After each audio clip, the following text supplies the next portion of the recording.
Network theorems are another bunch of circuit solving techniques having a vast application in the study of electric circuits.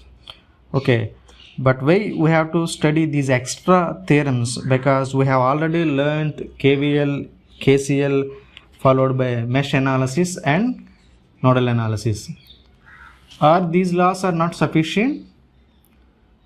The major disadvantage of these fundamental laws is for large and complex circuits having more number of meshes and nodes, it takes more time and becomes a tedious task.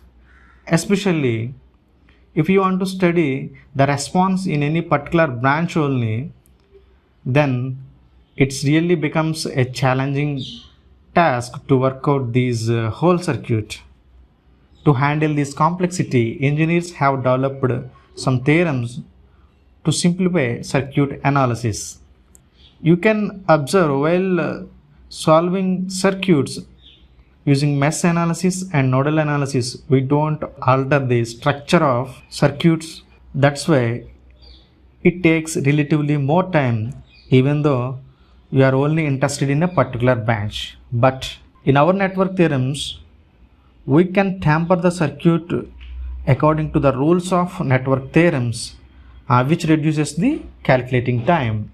What are the basic concepts you have to learn before studying network theorems? You have to be aware of KVL, KCL, mesh analysis, nodal analysis.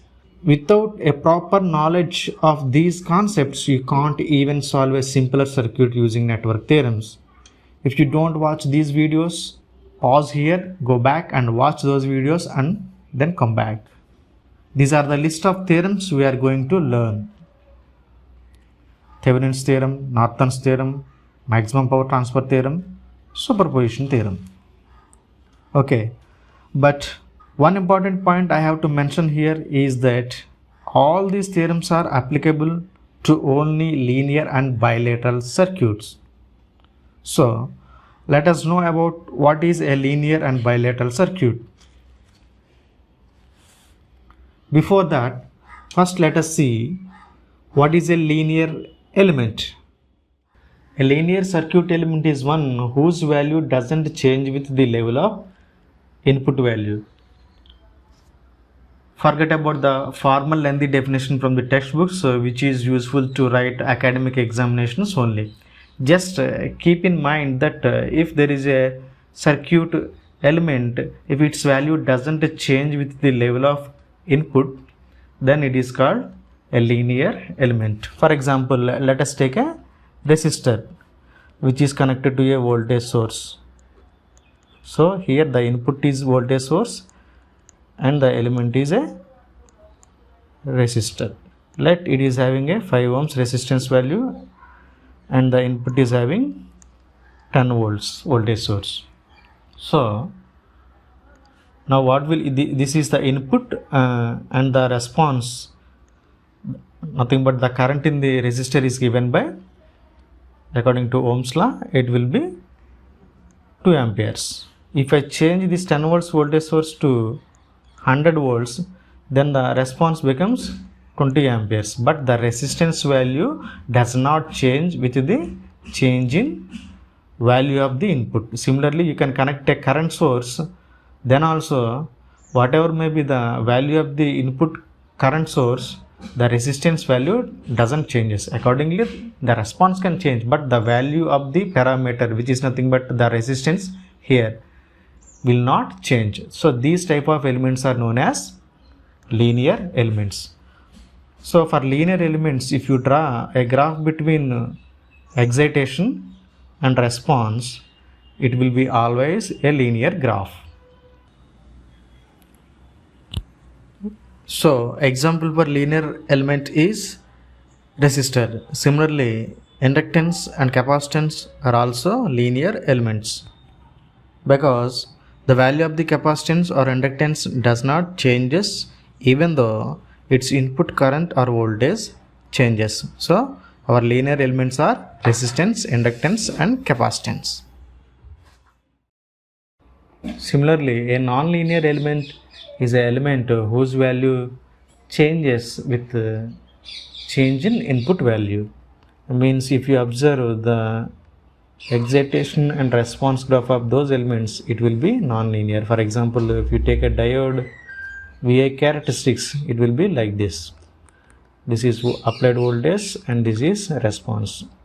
So from 0 to 0.7 volts, the diode is in cutoff region, so there will be no response. After that diode will be on and the characteristics will be like this. So you can easily say for different voltages it is exhibiting different resistance values, because the slope of VI characteristics curve will give you the resistance of the diode, which is not a linear. So example of nonlinear elements is diode and all semiconductor devices like transistor,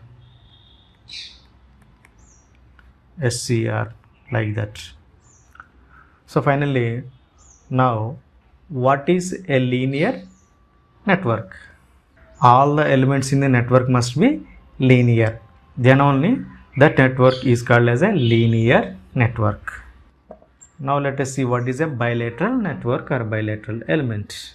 A bilateral element is one whose value does not changes even though if you change the direction of the input. Let us take same resistor and let us connect a voltage source. Let it be 5 ohms and a 10 volts voltage source is connected. So the response will be in this direction because this is plus terminal and this is minus terminal. And the response current I will be 2 amperes. So it is exhibiting a 5 ohms resistance. So if I change the direction of this battery,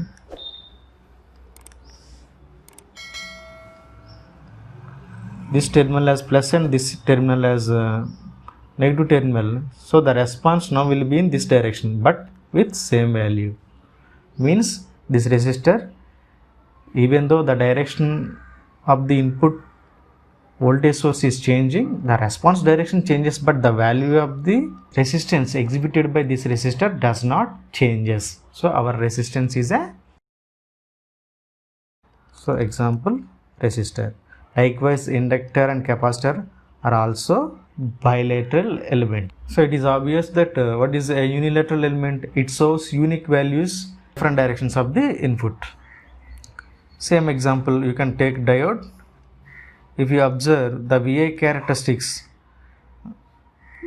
let this as voltage and this axis as current. So in positive direction of the voltage source, it is exhibiting a characteristics like this, and in the negative direction of the voltage source, it will exhibit a characteristics like this. So this is breakdown voltage. So it is showing different characteristics in different directions of the input source. Suppose this voltage source is connected like this, the diode will be in forward biased region, so the characteristics will be like this. The same diode is reverse biased with this terminal as negative and this terminal as positive. The diode will be reverse biased and the characteristics will be like this. So our diode is a unilateral element. Like that, transistor and SCR, all these semiconductor devices are unilateral elements. So finally, what is a bilateral network? All the elements in the network must be bilateral, then only it is called as a bilateral network. If one element is unilateral element, then that network cannot be called as a bilateral circuit. It is called as a unilateral circuit. Finally, my question is, what is a linear and bilateral circuit? So a linear and bilateral network must have all the elements as linear and bilateral. If there is one element which is non-linear or unilateral, then that network cannot be called as a linear and bilateral network or circuit. So thank you so much for watching. In the further videos, we are going to discuss about the Thevenin theorem. Thank you so much for watching. If you like my video, please like, share and subscribe to my channel. Thank you.